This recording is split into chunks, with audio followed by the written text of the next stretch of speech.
Nós vimos falando sobre a importância da gente romper e tem hora que a gente passa até batalha espiritual, né? Olha a voz aí, meu Deus. Desde ontem, do nada. Mas a gente não deixa de falar, não. Vamos trabalhar, né? Vamos fazer a obra. E eu tenho certeza que Deus separou essa manhã para ministrar os nossos corações hoje, né? No 14, Diácono Renan, o 14. Foi? Esse é o 14? Tá, tudo bem. Nós terminamos, da outra vez, falamos sobre esse homem de Deus que teve um real encontro com o Senhor. Ele precisou muitos anos na igreja, mas como ele veio de uma família muito rígida, um pai muito rígido, isso interferiu na vida dele com Deus, no relacionamento dele com Deus. E até que um dia ele ali, clamando ao Senhor, ele teve um encontro com o Senhor verdadeiramente, depois de anos na igreja. E ele foi inundado pelo amor de Deus como nunca havia sido. E a partir daquele momento ele falou, aquele dia foi o meu encontro com Deus. Um encontro que impactou a minha vida. Às vezes, é até assim, né? A gente pensa, caramba, às vezes a gente pode estar tantos anos na igreja e nunca ter tido um real encontro com Deus. Isso não depende de Deus, depende de nós. E foi isso que aconteceu, né? Às vezes ele cheio de legalismo, é assim que era o relacionamento dele com Deus. Havia uma distância, havia uma sensação sempre de culpa, de que devia algo, ele não conseguia repousar, descansar no amor de Deus. E foi nesse encontro que a vida dele mudou. Vamos passar uma. Froche se prostou no chão enquanto o Senhor o inundou com uma onda após onda de seu amor. Ele ficou um bom tempo chorando incontrolavelmente, enquanto o amor de Deus trazia à tona e removia toda a dor que ele havia armazenado no fundo do coração. Quando ele se levantou, era um novo homem. Ele disse, eu tive um encontro radical com Jesus, que transformou todas as questões morais da minha vida. Ele sentiu que pela primeira vez em muitos anos havia entrado em contato com o próprio coração. Ele pôde ver seu Pai Celestial como um Pai amoroso, e com isso começou a sentir amor, em vez de medo, rejeição, juízo, amargura e dor. Então, o amor de Deus é diferente do amor do ser humano. A gente é falho, né? Nós somos humanos e pecadores. Então, o nosso amor é imperfeito. E às vezes nós nos relacionamos dentro do nosso lar com esse amor imperfeito que temos, por melhor que seja. Às vezes pecamos pela falta e pelo excesso. Mas o amor de Deus é perfeito. É um amor restaurador.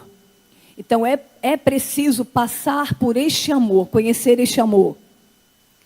Porque lembra que eu falei de um homem que vivia traindo a esposa a vida toda? E ele um dia conhecer o amor de Deus de verdade, ele era cristão. Naquele impacto do amor de Deus para com ele, ele descobriu algo que estava dentro do coração dele. Ele tinha medo de amar. Porque ele tinha medo de amar, ele não se permitia construir uma família sólida, não se permitia se apegar a esta família.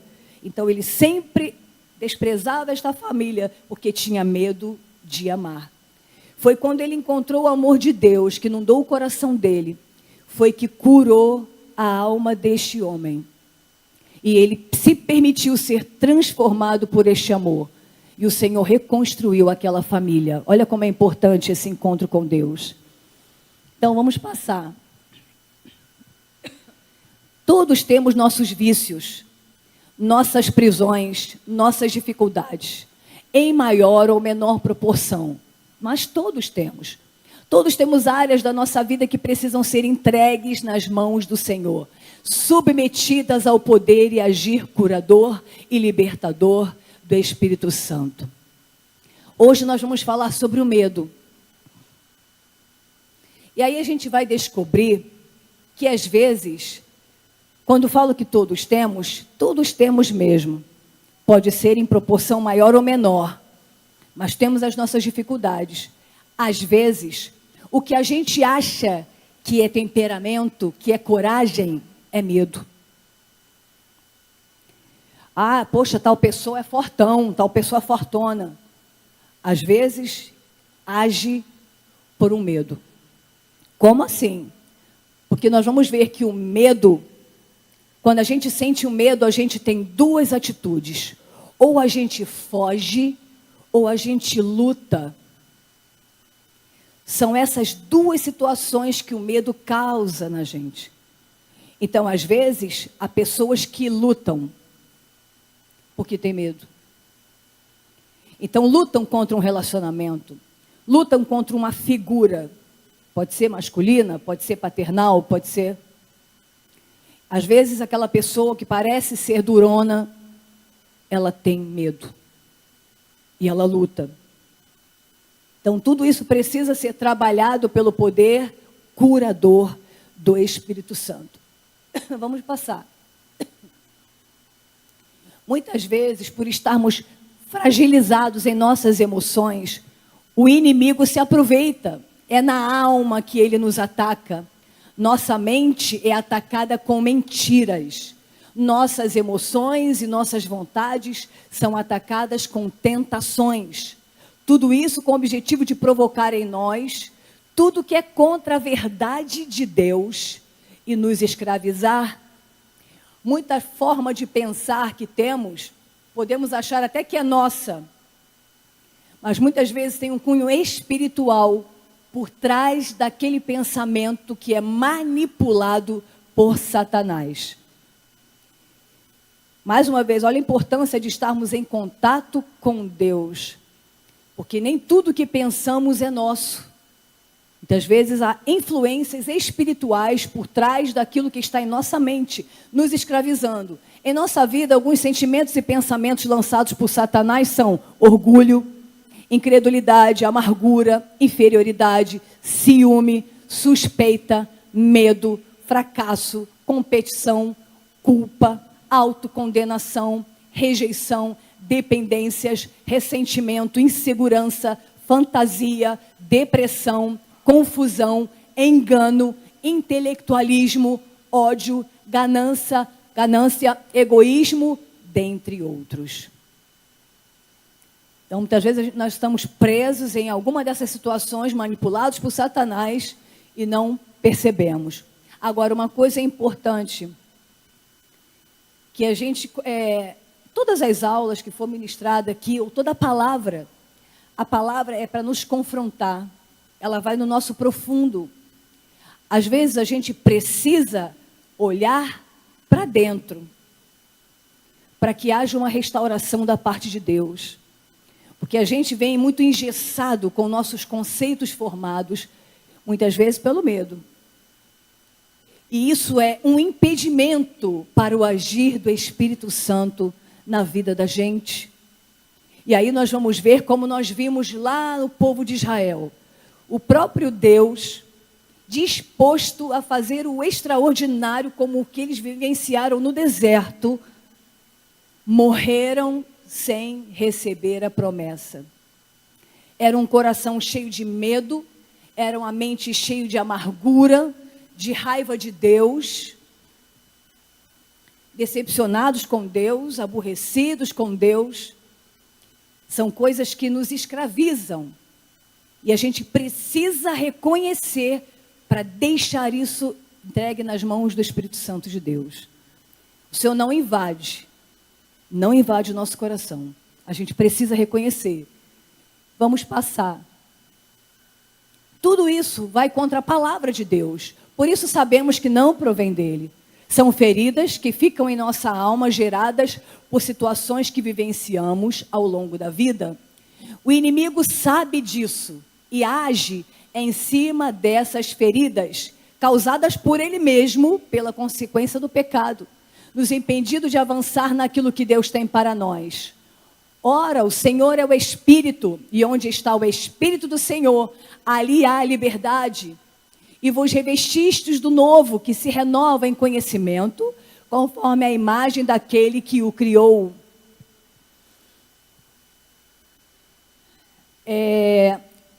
Todas as coisas têm cunho espiritual, como eu falei? Tem. Porque o homem, uma vez que se afastou de Deus, quem entrou nesse circuito? Satanás.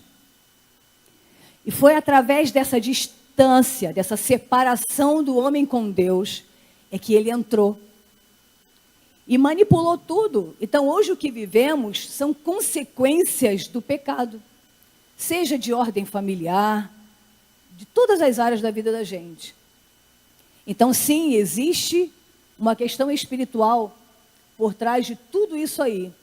E você já reparou que quando você tem uma fragilidade, um calcanhar de Aquiles, você já reparou que essas situações se repetem? Alguém já observou isso? Pô, parece que eu sempre passo por isso. Caramba, vai lá no seu medo, né?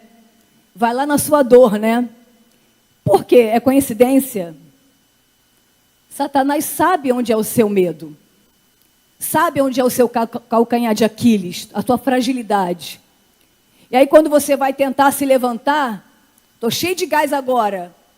Aí ele vai lá e, opa, peraí aqui de novo, ó. Desanimei. E aí o que o Senhor nos traz? Um remédio.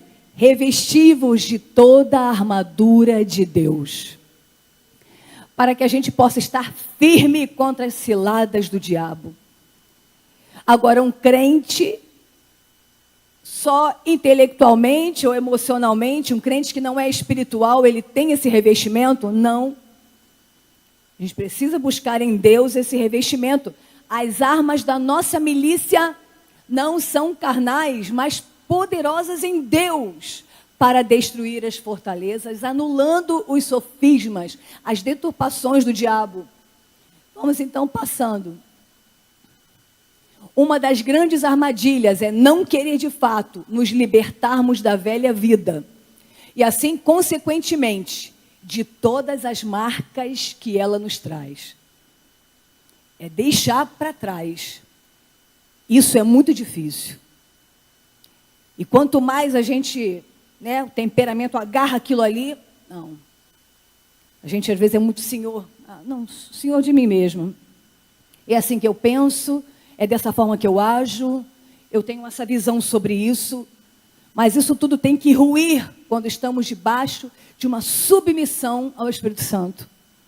E aí a gente vê que as nossas verdades não são verdades. Verdade quem é? É de Cristo. Eu sou o caminho à verdade. Se existe uma verdade real, é a dele. De mais ninguém. A minha verdade é diferente da dela, que é diferente da dela, que é diferente da dele. Porque cada um vai ter a sua forma de pensar, de agir, o que sentiu, o que viveu, como construiu. Cada um é uma verdade. Como é que a gente consegue trazer uma unidade nisso? A verdade de Cristo prevalece. Isso dentro do casamento faz muita diferença. Muita diferença. Porque senão a gente pode, dentro de uma casa, ser dois indivíduos vivendo as suas verdades do seu jeito, sem nunca acontecer isso aqui. Tá? Não pense tal homem que receberá do Senhor alguma coisa. O homem de coração dobre é inconstante em todos os seus caminhos. Tiago 1, 7 e 8. O homem de dupla mentalidade é inconstante em todos os seus caminhos. Dupla mentalidade, literalmente dupla alma. Uma alma dirigida para Deus e a outra para outra coisa. O grego favorece a tradução de Alford. Ele, o indeciso, é um homem de mente dupla, instável. A palavra para mente dupla é encontrada em aqui e em Tiago 4,8 pela primeira vez na literatura grega. Não se trata de um hipócrita, mas é de uma pessoa inconstante. Essa pessoa de mente dupla é um crente emotivo. Ele tem as suas verdades, ele vive a sua vida, mas quando está diante de Deus, ele se emociona. Ele gosta daquele momento. Ele até faz umas promessas.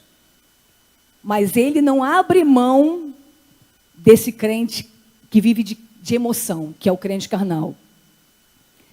E aí a palavra diz assim, ó, embora fala sobre a sabedoria, esteja pedindo a sabedoria, mas seja para qualquer área da vida da gente. Não pense que alguém com ânimo dobre alcança alguma coisa do Senhor. Não alcança. O Senhor quer posicionamentos. para que as coisas comecem a acontecer. Enquanto eu estiver no controle, as coisas serão do meu jeito. Deus não vai brigar comigo. Deus não vai ficar disputando espaço comigo. Deus é Deus.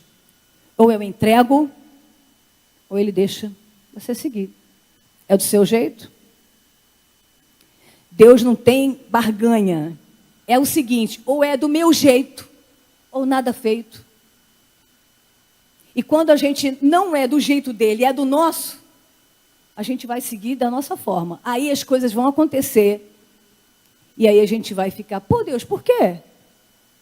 Quer dizer que na hora de ser do meu jeito, eu que tomo a frente. Mas quando dá ruim, como é que é, Deus?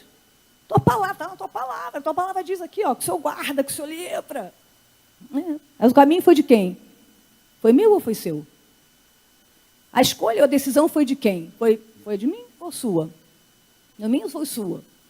Tá? Então vamos passar. Pode passar.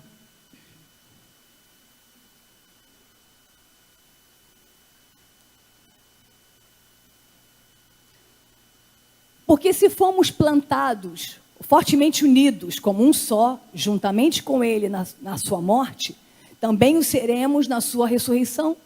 Sabendo isto, que o nosso velho, o antigo, que não existe mais, homem, mente, alma e coração, foi com Ele crucificado, para que o corpo do pecado seja desfeito, a fim de que não estejamos mais em situação de escravidão, não sirvamos mais ao pecado e todas as suas consequências.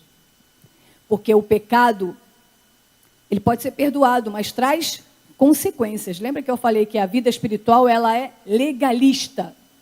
O mundo espiritual é legalista. É regido por leis.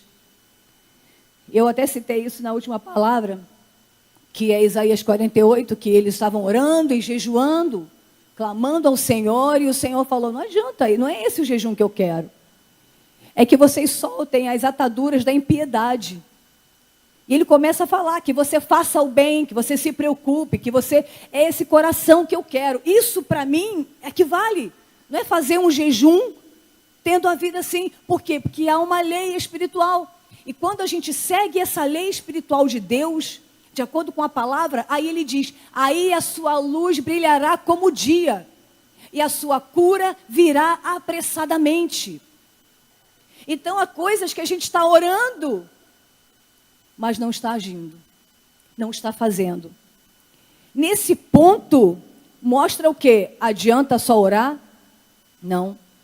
Porque, embora estejamos orando, o que eles mais faziam? Oravam, faziam cultos, faziam festas, sacrifícios. E o Senhor chegou e falou, eu não suporto isso. Estava tudo direitinho, né? Eu não aguento mais sofrer isso de vocês. Por quê? Porque viviam um coração todo errado, uma vida toda errada, totalmente fora da vontade de Deus, e achava que cumprir protocolo bastava. Não é só protocolo, a gente tem que viver de acordo com os preceitos que Deus determinou que fosse, para que desse certo. E a gente está até conversando um dia, é verdade, até a respeito do próprio perdão. Poxa, mas será que Deus, na hora de olhar para mim, Ele vai pensar, poxa, mas é a Paula, né? Eu conheço a Paula, né? A Paula... Deixa eu ver. Há uma lei aqui, ó. Perdoa como eu perdoo.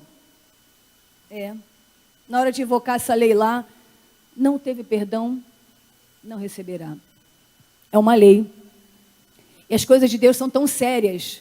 Sem derramamento de sangue não há remissão dos pecados.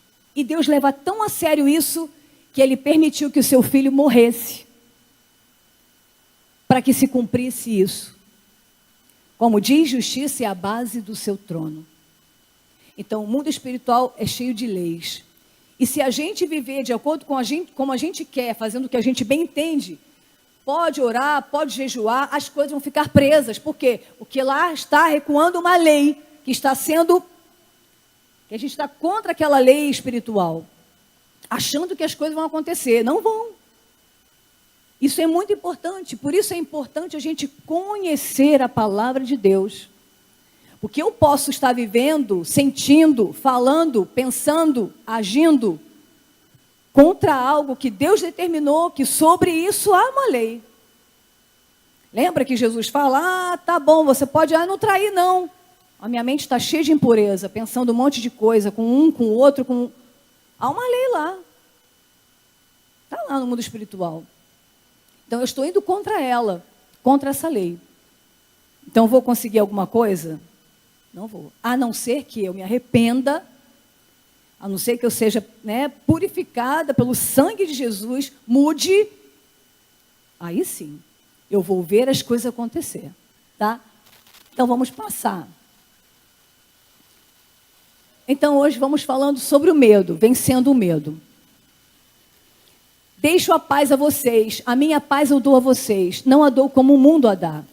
Não se perturbe o seu coração, nem tenham medo. Hoje a gente vai entrar, então, entendendo como surge o medo. Qual é a raiz do medo? Praticamente todo mundo tem medo. O medo, ele é saudável, em termos, porque não deixa de ser para a gente um agente protetor. Porque se a gente não tivesse medo de nada, a gente ia cometer cada loucura e a gente ia se colocar em situações de perigo. Tá? Mas o medo, ele pode ter origem emocional, pode ter origem espiritual também. Vamos passar então. Olha só, na Bíblia, o medo é frequentemente associado à falta de confiança em Deus e à ausência de fé. É considerado um sentimento contrário à confiança e à coragem que devemos ter em Deus.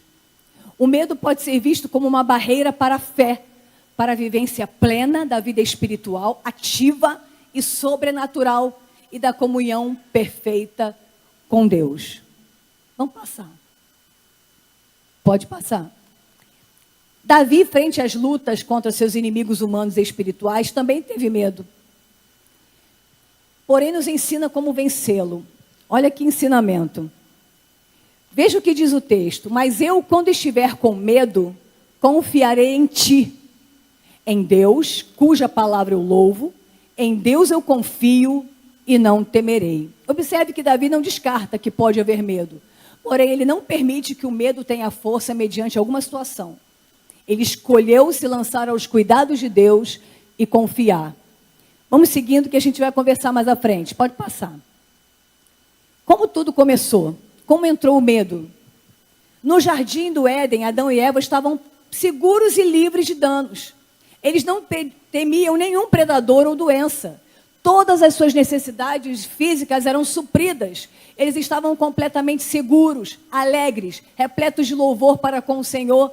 Então o inconcebível aconteceu, eles pecaram. Primeiro Eva e depois Adão caíram na armadilha de Satanás e desobedeceram a Deus. O resultado imediato de sua desobediência foi medo e vergonha. Ali foi a origem do medo.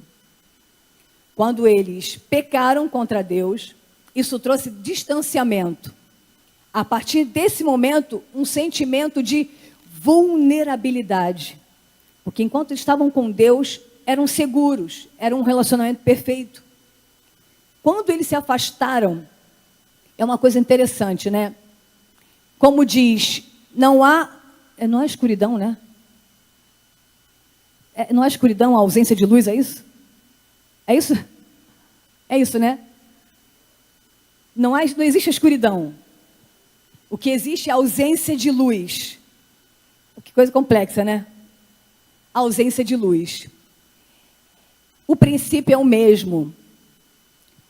Quando a gente está em Deus, quando eles estavam com Deus, não havia medo. Não havia temor, não havia insegurança, não havia nada. Eles estavam com Deus. Uma vez que houve esse distanciamento, o que aconteceu? Tudo que está em Deus foi se dissipando da vida do homem. Então, todo sentimento ruim, a partir daí, assim como uma vez que, onde não há luz, há trevas, onde não há Deus, uma vida constante com Deus, há medo. Quanto mais distantes de Deus, mais vulneráveis nos sentimos, mais medo sentimos, mais suscetíveis a Satanás e suas atividades. Muito mais. Tá? Então, mostra que aí surgiu. Então, o medo provém de um distanciamento de Deus. Vamos passar. Quando Adão e Eva ouviram a voz do Senhor Deus, que andava no jardim pela viração do dia, esconderam-se da presença do Senhor, o homem e sua mulher, por entre as árvores do jardim, e chamou o Senhor Deus. Ao homem lhe perguntou: onde você está? Ele respondeu: eu ouvi a tua voz no jardim, porque estava nu, tive medo. Já houve um rompimento daquela ligação com ele. Ele sentiu esse rompimento. Engraçado que o estava nu, não só no sentido físico, né? Mas eu creio também numa cobertura. Sabe aquela cobertura, algo que você sente, aquela proteção. Aquilo se colocou entre eles. Aquele sentimento surgiu no coração dele. O medo não procede de uma vida de comunhão com Deus. Quanto mais instável espiritualmente somos, mais vulneráveis às influências espirituais da velha vida da queda. Vamos passar. Então, a partir daí, o medo também passou de geração a geração. Nós temos medos que não são nossos. Nós carregamos medos que foram nos passados. E aí, aprendemos a ter medo de certas coisas. Né? Tem gente que tem um pavor de barata. Provavelmente esse filho, essa filha, viu a mãe gritar horrores quando viu uma barata. Eu contei uma vez aqui a história de um homem de negócios bem-sucedido, um homem forte, temperamento firme. Ele procurou um tratamento psicológico, por quê? Não era cristão. Ele tinha medo de borboleta. Vai ver aquele homem de negócio lá, mandando em todo mundo, tem medo de borboleta. Aí agarrou. Mas olha só, olha onde vêm os medos. O que acontece? Quando ele era pequenininho, a mãe dele tinha aquele medo que passou da avó, que passou da tataravó. É o seguinte: não bota a mão na borboleta porque você fica cego se você botar o dedo no olho. Quem já ouviu isso? Caramba, ainda bem que disso eu fui poupada. Eu acho que eu nunca ouvi. Né? Mas assim, aí um dia ele vai lá, pequenininho, viu a borboletinha lá, aí ele foi pegar na borboleta. Quando ele foi pegar na borboleta, a mãe dele viu ele com a borboleta na mão, mas foi uma gritaria, foi um desespero tão grande, que ele largou aquilo. E a mãe: como é que pode? Você quer ficar cego? Pronto. Isso aí, ó, guardou. E você entende que medo, humanamente falando, ele é um conceito. Ele é um conceito, é algo que a gente passa a acreditar que aquilo é ruim, ou que aquilo vai fazer mal, ou até numa borboleta. Sabe? Foi o que aconteceu com ele. Então, quantos medos nos foi passado? E a gente vem trazendo essa bagagem a nossa vida toda. Só que tem uma coisa: o medo não é de Deus, não agrada a Deus, é o inverso da fé. O medo traz covardia, traz timidez, um monte de coisa. E isso impede a nossa vida com Deus. Por quê? Porque sem fé é impossível agradar a Deus. O medo é o inverso da fé. É assim. Se eu tenho medo, não tenho fé. É isso. É bem matemático. Se eu tenho medo, não tenho fé. Tá? Vamos passar então. Então, o medo costuma ser uma herança dos nossos pais, que quando éramos crianças nos ensinaram a temer algumas coisas, ou então ser resultado de uma experiência negativa vivida. A partir daí, a nossa história pessoal também desempenha um papel significativo na capacidade de lidar com os problemas da vida.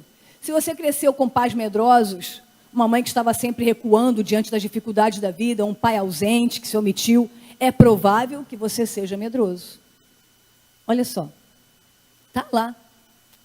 Está na nossa vida e a gente não observa. E a gente não entende que isso pode ser banido da nossa vida. Eu não preciso carregar isso para mim. Eu não preciso, eu posso deixar isso aos pés da cruz, para que o Senhor trabalhe. Olha, é uma coisa tão tremenda, tão real. A gente tinha um grupo, Ministério Louvor, eu não lembro o nome da jovem, mas ela não era do ministério, acho que ela era namorada de uma pessoa próxima a gente.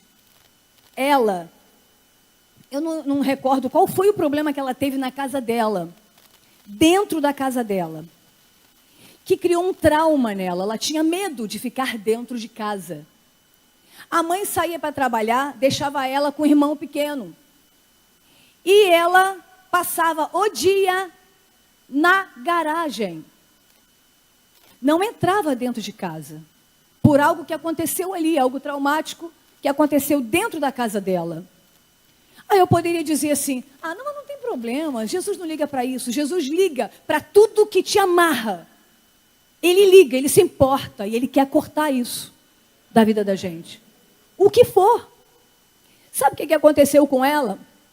Ela clamava ao Senhor, ela cresceu, uma jovem, clamava ao Senhor que ela não aguentava isso. O medo de estar dentro de casa.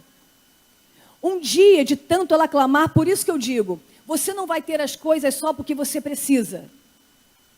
Senão, aqui, deixa eu ver aqui, ó. Aqui, toma aqui, ó. Agarra e segura aí, ó. Isso aqui, você está precisando disso aqui. É assim que funciona? Não.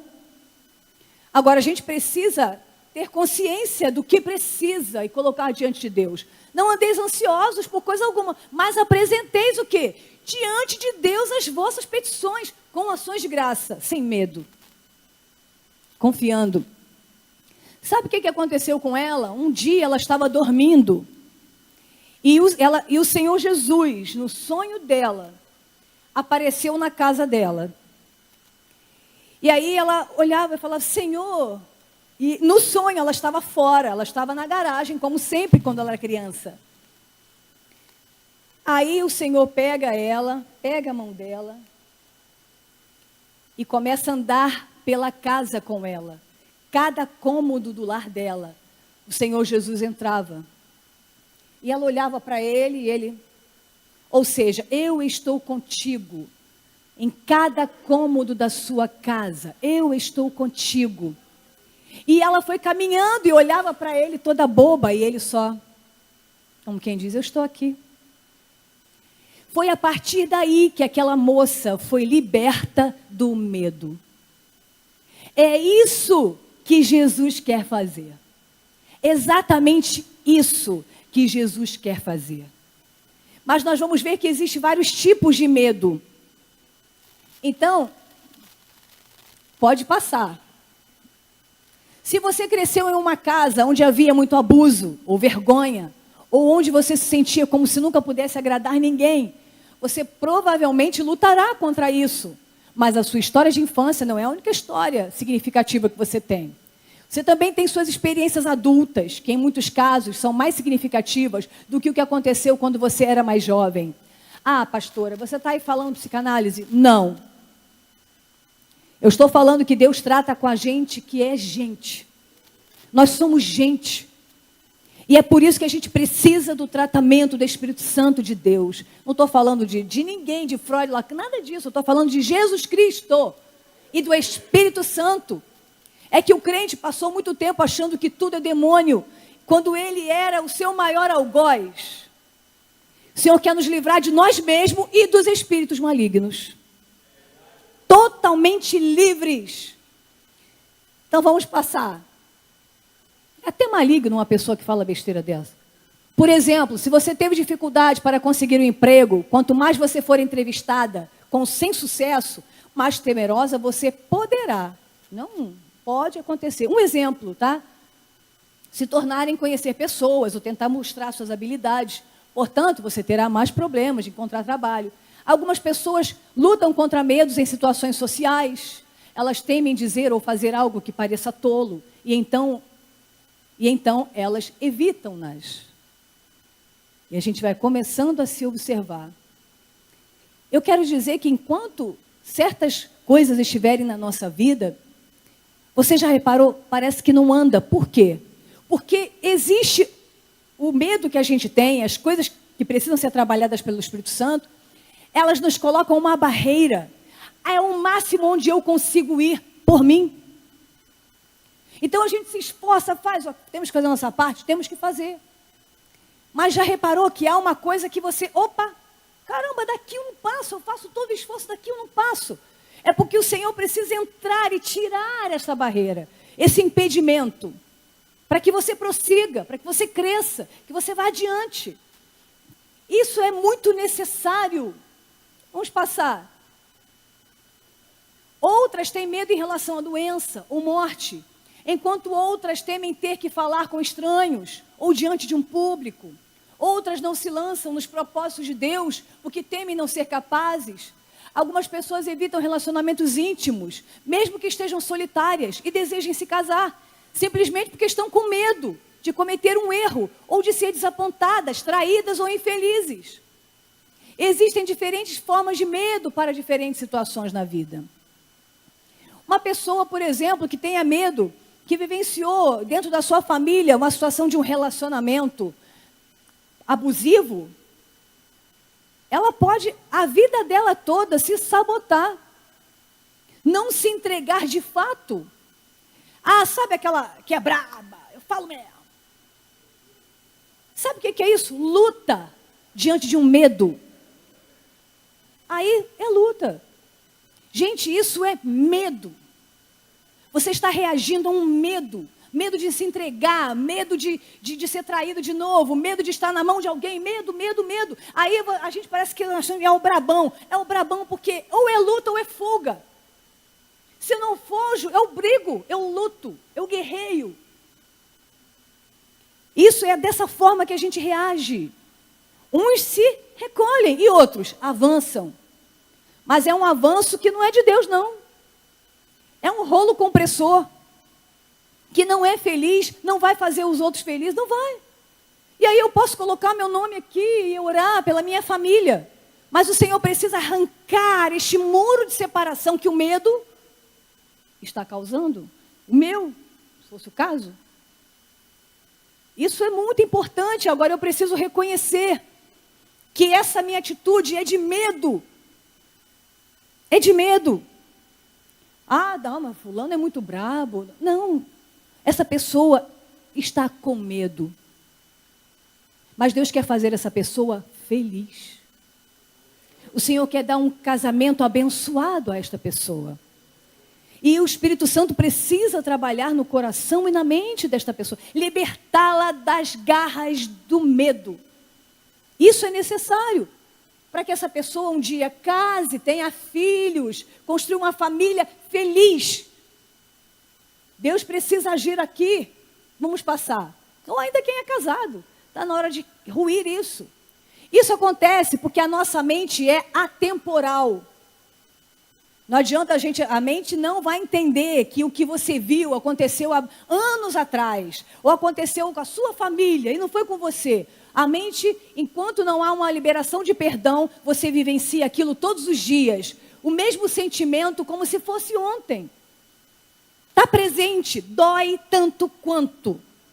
Por isso eu reajo com tanta força. É como se tudo o que já vivemos acontecesse no presente, e por isso percebemos estar em estado de alerta para os riscos. Eu estou sempre em alerta. Qualquer sensação de ameaça pode gerar um medo, seja física, psicológica ou moral. Algumas vezes as pessoas dão outros nomes para essa sensação. Pode ser apreensão, preocupação, ansiedade, angústia. No entanto, todas essas outras emoções são motivadas pelo medo do que possa acontecer. E às vezes, o que é muito comum hoje a gente viver uma época onde as pessoas sofrem de crises de ansiedade. Isso tem um nome: medo. Medo. Algo que passou, não deu certo, vai acontecer de novo, eu não sou capaz de passar por isso, eu não vou conseguir, as coisas eu não dou conta. Medo. Tá? Ansiedade tem um nome: medo. Vamos passar. Então, existem situações em que a pessoa não assume o medo que sente. Então, ela começa a fugir da situação que envolve a ameaça. Procrastinando, criando desculpas para si mesmo. E isso aqui é um outro perigo. Porque a desculpa, ela é uma armadilha. E Satanás a usa também. Porque na desculpa, eu vou suavizar o peso da minha consciência em lidar com aquilo. Então eu dou uma desculpa e falo para mim mesmo, está resolvido. Ah, é por isso. É por isso que eu não faço, é por isso que eu fiz de novo, é por isso que eu não tentei, é por isso que eu... E aí, a desculpa é uma arma de Satanás, porque nos prende em uma situação que não mudará. Nunca. Mas ela nos conforta. Ah, eu tive uma resposta para mim. Ah, ainda bem. Ah, me sinto melhor. Mas não resolvi o problema, eu vou lidar com ele lá na frente. Tem um microfone sobrando? Diaconisa Sandra? Pode participar, tá, gente? É que se deixar, eu vou igual uma metralhadora. Mas pode participar aí.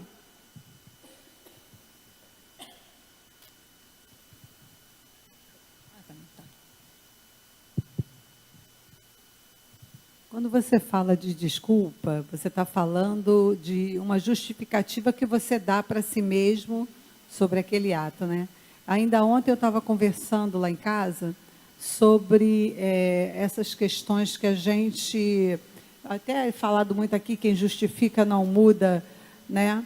Aonde a gente procura uma resposta para aquilo que estamos passando. Ok, quando a gente identifica o problema, é aí aonde entra o lançar sobre Deus nossa situação. Porque o que normalmente a gente faz, tudo que nós fazemos tem uma motivação. A gente já ouviu que até os loucos, aos nossos olhos, são motivados por algo.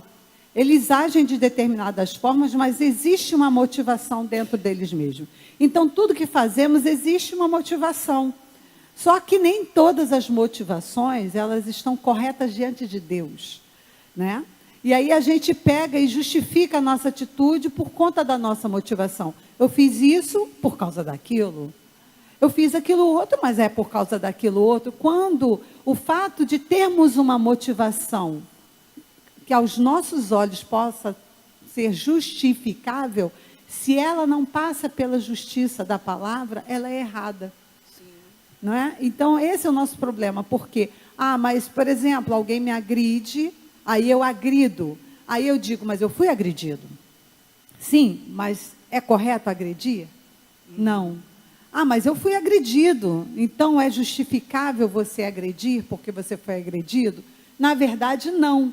Mas a gente usa essa questão de eu fui motivado por uma agressão anterior para se justificar de praticar. E assim a gente continua praticando aquela atitude e não mudamos, porque não vemos aquilo como um erro. Sim. A gente justifica aquele erro porque houve uma motivação que aos nossos olhos não é errada. Então, por isso que o Senhor vai julgar os intentos do coração. Até nisso. Ele vai ver lá um motivo. Na hora de quando a gente passar pelo raio-x de Deus no grande dia, os motivos estarão lá. Então é melhor a gente observar os motivos agora e remodelá-los conforme a palavra de Deus. Porque não tem, sabe, não dá para a gente enrolar Deus. Não dá. A gente pode se enganar. Como eu falei, a justificativa é perigosíssima. A partir de agora, comece a observar se aquilo que você faz, o que você está justificando. Agora, vai procurar a raiz daquilo dentro de você. É aquilo ali que o Espírito Santo precisa dominar na sua vida. Porque justificativa sempre teremos, mas ela é uma armadilha de Satanás para te manter no problema sem nunca ser liberto. É um perigo. O medo, ele pode funcionar como uma voz interior, continuamente dizendo que algo não vai dar certo, ou que você não é capaz de realizar. O medo é criado dentro das nossas mentes, e por mais que tentemos evitá-los ou ignorá-lo, não conseguimos acabar com ele. Isso por quê? Porque a crença que alimenta esse sentimento não foi alterada. É por isso que a gente precisa colocar, se reconhecer, olhar lá, por que eu faço isso? E outra coisa, é algo muito pessoal. Não importa o que a gente passou. Tem gente que passa a situação muito difícil. Mas todos nós temos o direito a uma nova vida. E o Senhor está disposto a isso. Só não tem se a gente não larga dela. Essa é a questão. Então, acho que a parte mais difícil é o confronto. É o reconhecimento. Porque dói. Dói confrontar. Dói você chegar e dar justificativa para tudo e perceber o seguinte. Na verdade, eu tenho medo disso mesmo. Por quê? Porque eu sempre ouvi isso. Porque sempre me fizeram isso. Porque minha mãe vivenciou isso, meu pai vivenciou isso. Isso me marcou. Eu preciso reconhecer que algo ali dentro está me mantendo escravo. Seja do que for. Tá? Porque como eu falei aqui, até os pecados, muitas pessoas recorrem a pecados para tentar, satisfazer, saciar de alguma forma algo que precisa, na verdade, ser liberto por Cristo. Isso é um fato. E a gente precisa abrir os nossos olhos para isso. O medo é criado dentro das nossas mentes. Já ali, né? Vamos passar. É isso aí. Nossos medos são como correntes em volta do nosso coração. Eles nos paralisam, prendem, escravizam dentro de situações. Mas a boa notícia é que este medo pode cair por terra. Como Deus editou a vida daquela jovem, o Senhor quer fazer conosco. E Deus fala, tá? Eu lembro que uma vez, há um tempo atrás, em ministrações, eu até contei aqui, gente, Deus ministrava as pessoas nos seus sonhos, trazendo situações de infância. E o Senhor ia lá e ministrava na vida daquela pessoa, libertando. Olha que coisa tremenda e maravilhosa. Só que eu preciso, Senhor, eu preciso reconhecer que isso aqui precisa ser trabalhado pelo Senhor. Isso não é normal, não. Isso não é meu jeito. Não, ninguém nasceu assim. Alguém nasceu assim? Não. Alguém nasceu cheio de medo? Não. Alguém nasceu ignorante? Não. Não nascemos assim. Vamos passar. Para a liberdade que Cristo nos libertou. Podemos seguir. O medo pode roubar seu milagre. Vamos seguir. O medo tem o poder de roubar os milagres que Deus deseja fazer em você e através de você. Um excelente exemplo disso é o que aconteceu com Pedro. Ele estava à beira de viver algo extraordinário, mas seu medo roubou o seu milagre. Mas quando viu o vento, teve medo. E começando a afundar, gritou: Senhor, salva-me. Enquanto Pedro olhava apenas para Jesus, ele tinha fé para elevar-se acima das águas. Mas quando ele olhou para as ondas, começou a duvidar. Ele começou a afundar. Estamos com o Senhor, mas não vivemos o que poderíamos viver, porque não temos fé. Será que foi literal ele andar sobre as águas? Foi. Eu quero dizer que Deus pode fazer umas coisas que parecem doideira. Para você ver o poder do mundo espiritual, o poder de Deus. Gente, já viu lá na África, como é que tem bruxo que levita, que fica lá no... O mundo espiritual é poderoso, tem coisa de Deus é infinitamente mais. Então, realmente, não há absolutamente nada que Deus não possa fazer mesmo. Mas a gente está agarrado na terra. A nossa mente não vai alcançar, não vai entender. Vai ter medo. E a grande verdade é que, para o cristão, então... O que dói é o seguinte, a grande verdade para a gente é que o medo mostra o quanto não confiamos em Deus. Ainda. Essa é a verdade. Ainda não. Mas vai me machucar, igual eu falei com o Senhor. Mas se eu me ferir, Senhor, ninguém se feriu mais do que eu. Eu pensei, é verdade, né? Até eu feri o Senhor. Várias vezes.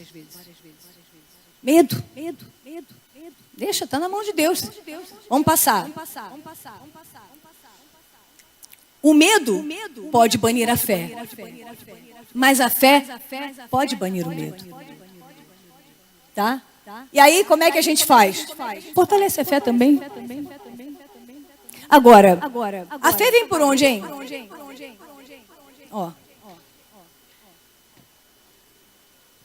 A gente vem um monte de coisa na cabeça, mais as vivências que a gente teve, mais o que se escuta aí no mundo. E quase não pega isso aqui. Pega aqui para ver como é que o nosso Deus é poderosão. Pô, ele é fortão. Ele manda muito. Até o diabo obedece ele. Ele manda muito. Agora, é claro que todos nós temos uma sensação, uma necessidade de preservação.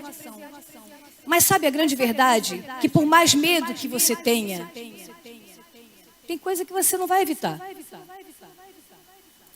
Só nos resta uma coisa, confiar.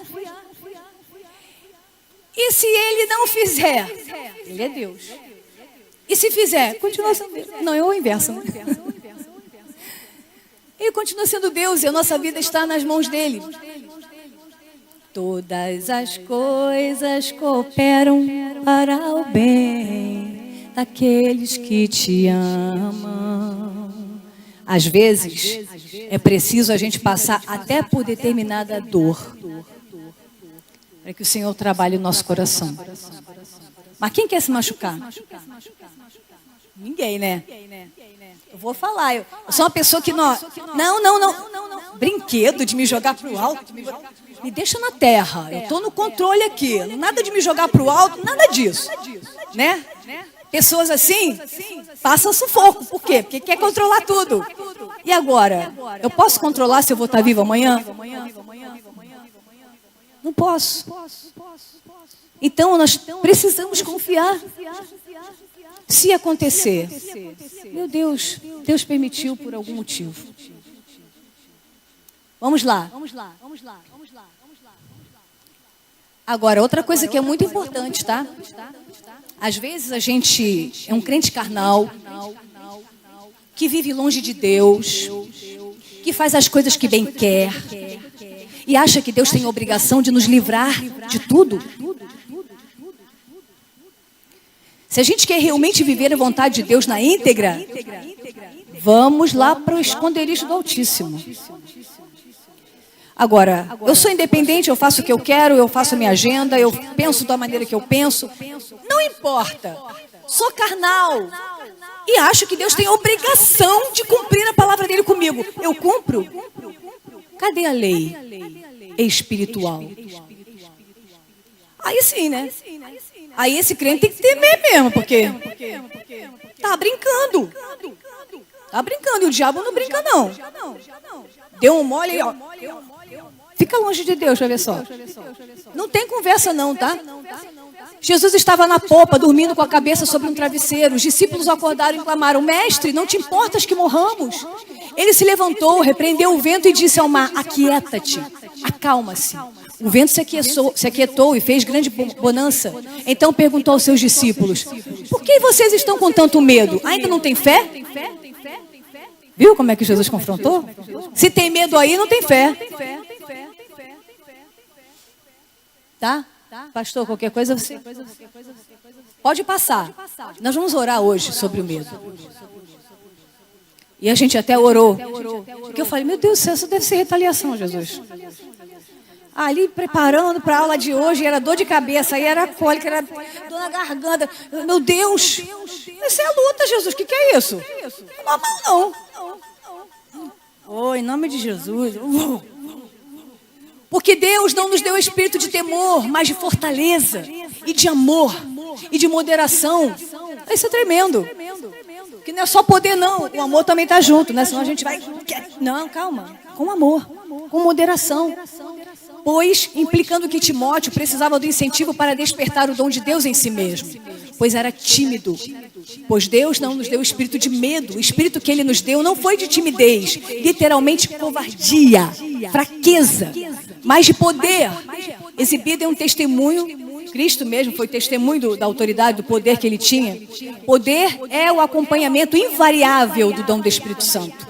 Cheio de fé e do Espírito Santo, cheio de fé e poder. Quanto mais do Espírito, autoridade. Nós nos sentimos revestidos de autoridade quando estamos cheios de Deus. É incrível.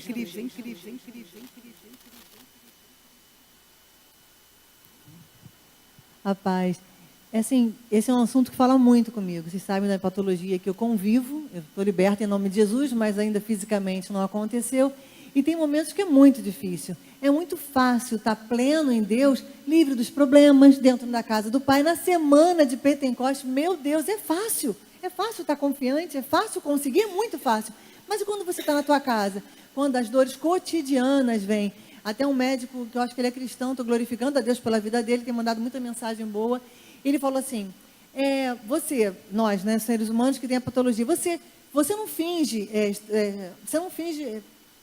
que está bem, né? Você finge que não tem problema. E é verdade. Muitas vezes eu vim para a igreja passando mal. Na semana de Pentecostes eu vim passando muito mal. Deus me livrou de passar mal? Não. Eu continuei vindo, confiando, entre aspas, que eu ia sair daqui bem. E não saí. Aí eu fiquei a pastora falando sobre tudo isso. Muitas vezes a gente vai com medo, a gente vai sem confiar de verdade, porque está doendo, porque não é fácil, porque a gente está sentindo na carne. Mas eu falo para o Senhor, aceita como um sacrifício, Senhor, vivo e agradável. Eu não estou conseguindo não, está difícil para caramba, mas eu estou indo. E eu creio de verdade que no momento que o Senhor achar, Ele vai me libertar. Eu vou ser curado, eu vou ficar livre, até que Ele não cure. Pastor Josué, um grande homem de Deus que amo demais, com o Senhor já. Ele falava para mim, quantas vezes ele me perguntou isso, Adriana, qual é o maior milagre? Ser curado de uma doença incurável, como ele também tinha, né? Como eu vivo, ou ter a doença incurável e as pessoas olharem para você e falar, como pode? Como você consegue? Aonde está essa doença? Ele morreu e eu até hoje não tenho essa resposta. Então, eu amo muito escutar disso, eu falo que é uma terapia, escola dominical para mim, porque várias vezes eu me revejo, eu me reolho, eu vejo situações. Ontem mesmo uma amiga com um problema que me ligou e nós conversamos bastante. E eu falei exatamente isso para ela, olha só, se você entregou na mão de Deus, descansa, aí falando ali, né? É fraqueza, eu vou entregar. Entrega, deixa, relaxa. Não é deixar para lá, é confiar. Mas muitas vezes as pessoas como eu, será que eu estou deixando para lá? Ou será que eu estou confiando? Tem essa dúvida. E eu falo, não, Senhor, eu estou confiando. Gente, eu falo para Deus que eu estou confiando, morrendo de medo. Mas eu falo para Deus que eu estou confiando. E eu vou, e eu faço. E os médicos olham para mim e falam assim, como é que pode? Como é que é isso? Os perguntam. Aí eu falo, meu Deus, então continua. Continua, tu está maluca? Ele fala assim, tu está maluca, mas continua que está funcionando. Eu falei, amém. E aí eu queria dar esse testemunho pequenininho, porque às vezes, não sei os irmãos, mas às vezes a gente não está com coragem, a gente está com medo, a gente está sem confiar, para mim o medo na verdade é falta de confiança. A gente não está confiando plenamente, mas eu creio que o Senhor aceita como um sacrifício vivo e agradável. Então vai com medo, vai tremendo, vai chorando, mas vai. Eu penso assim, rapaz. Amém, glória a Deus. Uma coisa importante, tá? Não quer dizer que a gente nunca vai sentir medo, mas nós temos que aprender a entregar ao Senhor os nossos medos. Não aprender que nós precisamos colocar isso diante de Deus, tá? Não tenha vergonha de dizer para Deus, eu estou com medo. Senhor, isso está me prendendo, não estou conseguindo sair disso. Mas fala. E aí porque você está expressando a sua vontade.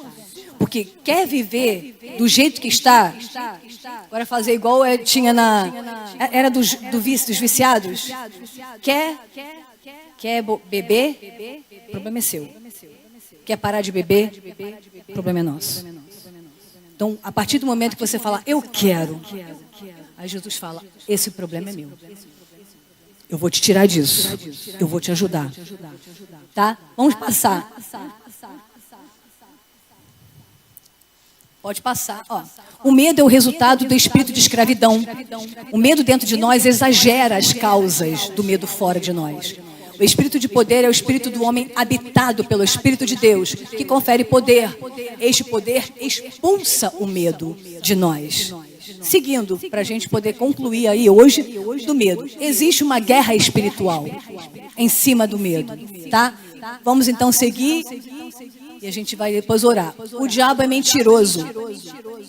Jesus chamou de pai da mentira e de tudo que é falso. Ele nos diz coisas sobre nós, sobre outras pessoas, sobre as circunstâncias que simplesmente não são verdadeiras. Ele não nos diz, entretanto, a mentira toda de uma vez. Ele começa bombardeando nossa mente com um padrão. astuciosamente delineado de pequenos pensamentos, suspeitas, dúvidas, medos, perguntas, questionamentos e teorias. Ele se move vagarosa e cautelosamente. Afinal de contas, planos bem elaborados tomam tempo. Lembre-se, ele tem uma estratégia para a sua guerra. Ele tem nos estudado há um longo tempo. Ele sabe do que gostamos, do que não gostamos, conhece nossas inseguranças, nossas fraquezas e nossos medos. Ele vai chegar para nós com uma solução. Uma solução para aplacar o medo. O ser humano não sabe lidar com as suas dores, com as suas... Não sabe. Quando a gente vê uma pessoa se cortar, ela está transferindo uma dor insuportável para cá. Tá? Então, a gente procura. O diabo traz soluções que não são, que nos mantêm num ciclo. O Senhor quer romper esse ciclo. Pode passar. As armas da nossa milícia não são carnais e sim poderosas em Deus para destruir fortalezas, anulando sofismas e toda altivez que se levanta contra o verdadeiro conhecimento de Deus, levando cativo todo pensamento à obediência de Cristo. Então nos mostra que existe uma batalha. Aqui, ó. Isso aqui é o nosso programa, a nossa programação. Eu penso e falo, vou para cá, ó. Pensei, o corpo vai. Vou voltar. Onde é que foi primeiro, ó? Se eu domino isso aqui, domino o que eu vou fazer. É isso que o diabo quer. O campo de batalha está aqui. Vamos passar. Satanás tenta estabelecer fortalezas em nossa mente mediante uma estratégia cuidadosa e engano astuto. Uma fortaleza é uma área na qual somos mantidos escravizados, em prisão, em decorrência de certa forma de pensar. Qual é o seu padrão? Nessa passagem o apóstolo diz que temos as armas de que precisamos para dominar as fortalezas de Satanás. O verso 5 nos mostra claramente o local da batalha na qual essa guerra é travada. A tradução desse versículo diz que vamos tomar essas armas e refutar os argumentos. O diabo argumenta conosco, oferecendo-nos teorias, sugestões, questionamentos. Toda essa atividade se passa na mente. A batalha aqui, ó. Por isso que o Senhor fala, como é que eu vou me transformar? Transformai-vos como? Pela renovação da vossa mente. Transformai-vos por essa renovação. Vamos passar.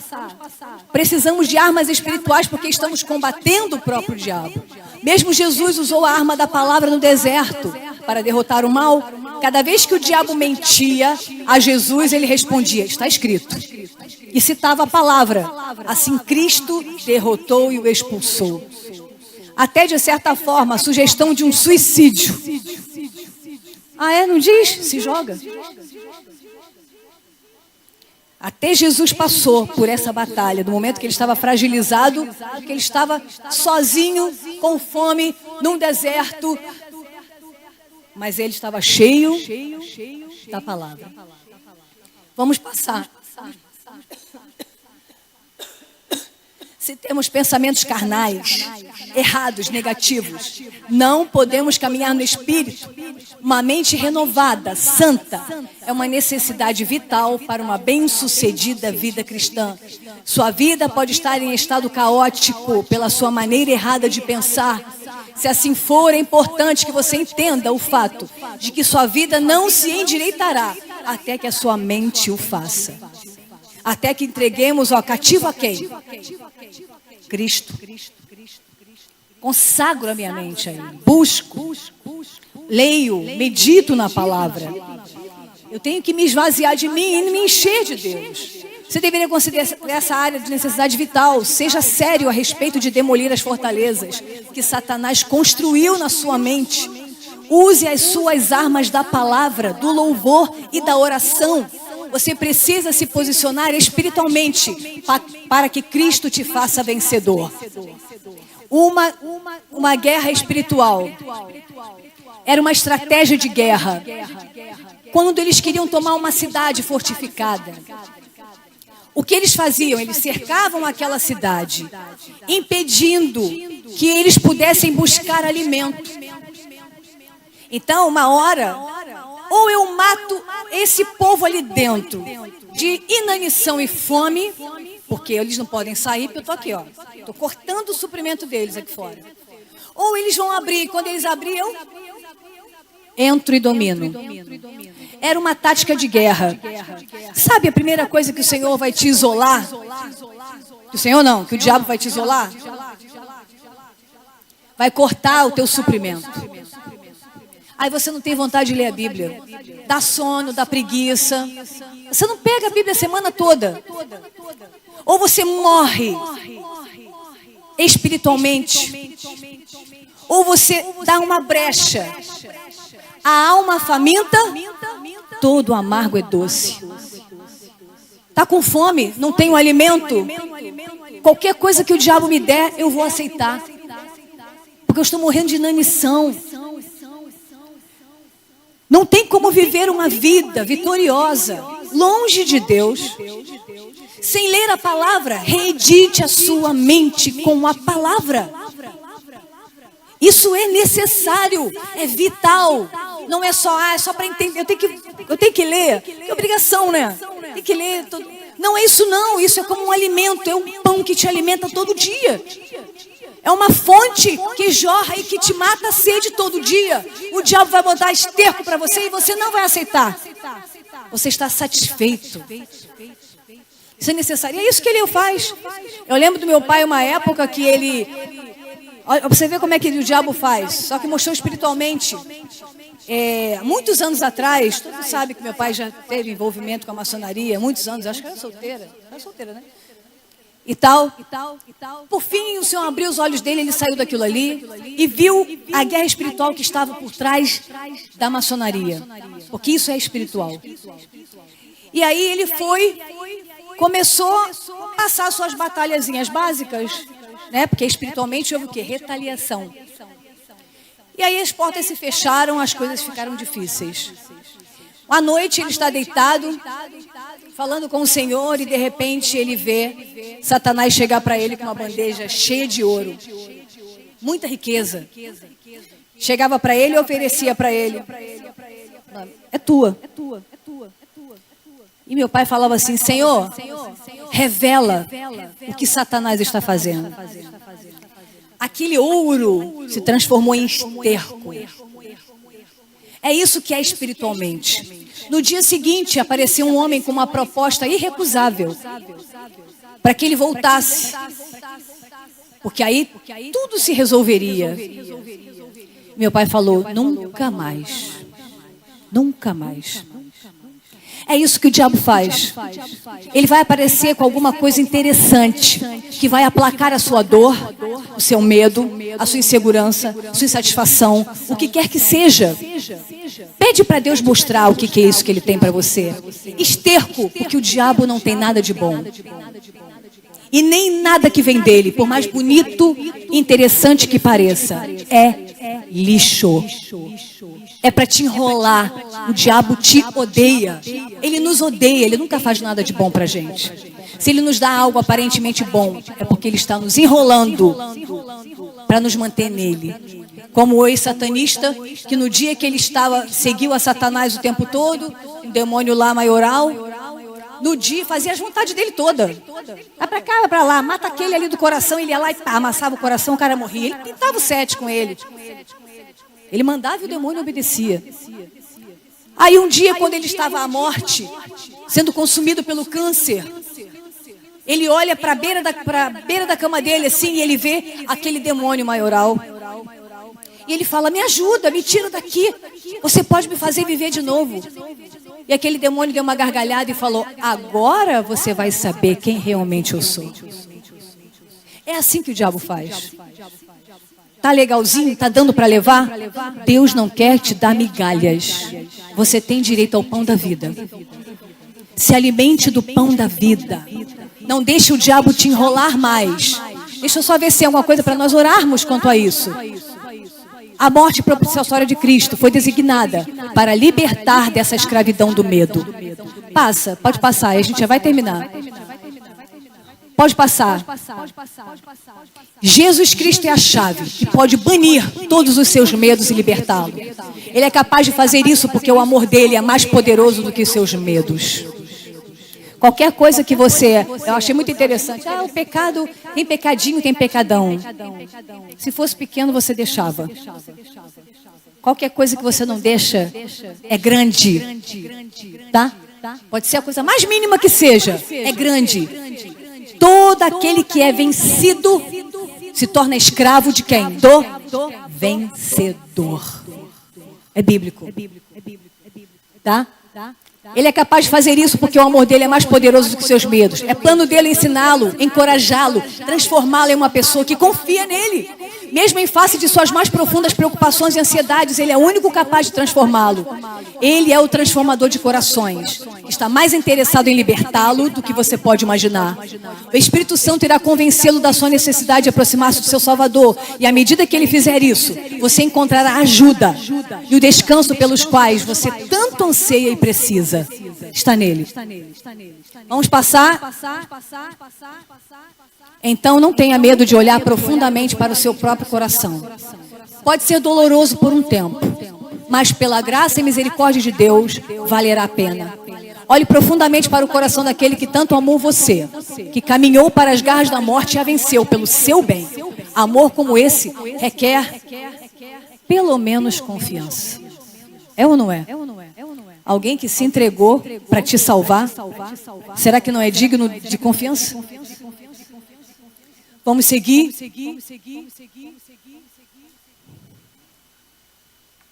Entregue os seus medos, se eles são reais ou imaginários. Quer você esteja começando a entendê-los ou familiarizado com eles, você pode lançar-se sobre a misericórdia de Deus, aquele que ama você mais do que você pode imaginar. Passa uma só para eu ver se... Volta lá. Pode voltar. Agora nós vamos orar.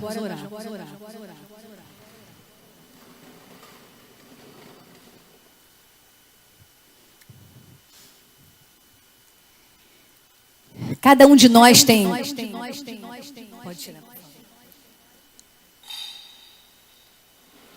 algo que precisa ser ministrado pelo Senhor. A ansiedade, ela pode ser retirada do seu coração. Pode. As coisas que você não tem conseguido fazer, seguir na sua vida, principalmente nas coisas de Deus, o Senhor pode fazer quebrar essas correntes de medo. Mas é preciso que a gente fale. O que você precisa? Será que Jesus não sabia que um paralítico queria ser curado? Que um cego queria ver? Um homem uma vez, não sei que lá Brasil, ele era um oftalmologista conhecido, muito bom. Um dia ele passa na rua, debaixo de um viaduto, encontra um homem com todo vestido com a capa da mendicância. E aí ele olha para aquele homem e se compadeceu dele. Chega para ele e faz uma proposta: eu posso curar os seus olhos, eu posso ver se eu opero sua vista, se eu consigo fazer algo. Estou disposto a te ajudar. Ele fez uma cirurgia de grande importância, ele era um homem em condições e conseguiu fazer questão de córnea, tudo, e devolveu a visão àquele homem. Passou um tempo, ele está andando debaixo do viaduto, quem ele encontra? Um homem. Aquele homem, de novo mendigando. E aí ele chega e fala: o que aconteceu? Aconteceu alguma coisa com as suas vistas? E ele falou assim: não, eu estou enxergando. Por que você está aqui? É porque eu não conheço outra vida. É tudo que eu tenho. Não. Nós temos uma nova vida em Cristo. Talvez o que a gente viveu é o que a gente conhece. Mas não quer dizer que tem que ser assim. O Senhor quer trazer algo novo. E Ele pode te tirar do monturo, te colocar no meio dos príncipes. O Senhor tem poder para isso.